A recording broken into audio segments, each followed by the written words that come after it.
Hi, I'm George. Welcome to MadEV. Today, let's talk about BMW and Mercedes. The news is that those two created a joint venture for a new charging network in China. Each hold 50% share. They plan to build 1,000 high-power charging stations with 7,000 charging piles by the end of 2026. But why did these two arch-nemesis team up on charging? Why didn't they bring Audi along? And can this strategy really step up their charging game in China? Allow me to break it down.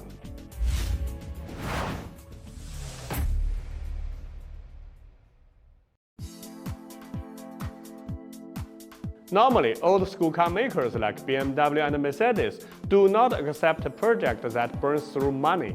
If they did, the CEOs would be soon fired. But building a super fast charging network is one thing they can't skip, and it costs a fortune.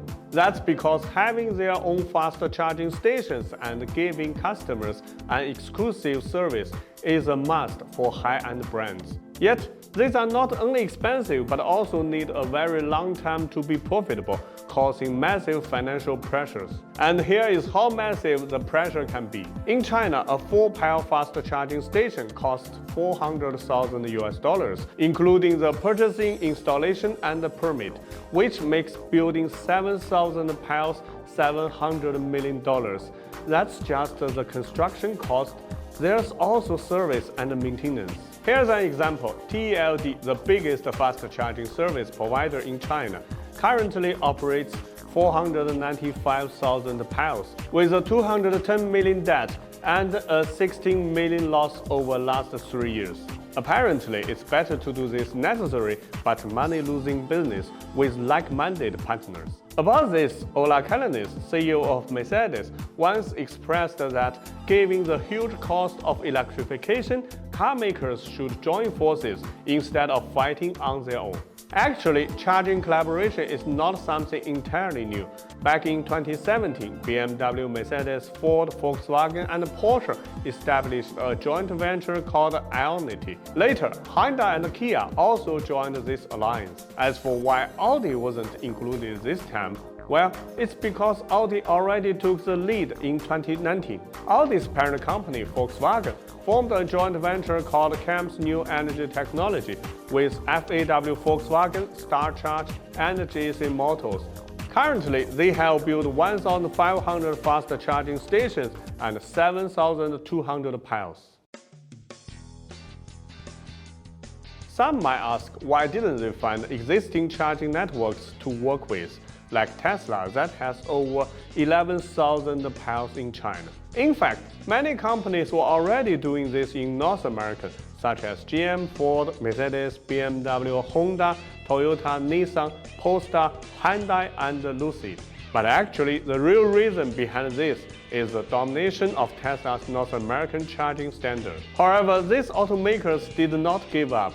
Some of them joined forces to build a new charging network and deal with the monopoly. Clearly, because they do not want to hand over the control. Automakers also feel the same towards Chinese market. Unlike all the different standards in North America, there's only one in China, which is more convenient. What's more, building fast charging piles will receive backing from the government. From January to November 2023, more than 3 million piles has been built, and more than 8 million new energy vehicles were sold, a 1 to 2.7 ratio. According to the government plan, the car-to-pile ratio will have to reach 1 to 1 till 2030, so at this pace, it's still not fast enough. And by then, it's predicted that there will be 64 million new energy vehicles in China.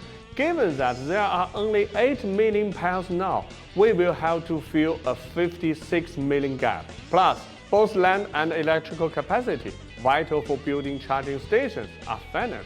Those who can secure their first will have an exclusive advantage over later competitors.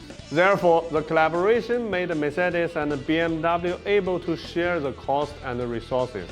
Judging from the situation, high-end automakers will be more motivated to build their own charging networks in China than in North America and Europe.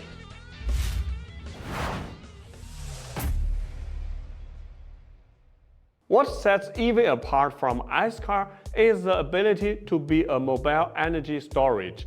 When auto industry is tied to energy industry, the traditional value chain will be reformed and a new value model will emerge, and the charging network is a crucial link in this model. The whole thing just made EVs more complex instead of simpler. So the electrification is pushing car makers stop fighting on their own and forming alliance, marking a new beginning in the auto industry. Do you think building their own charging network is promising? Let me know in the comment. Thank you for watching. See you next time.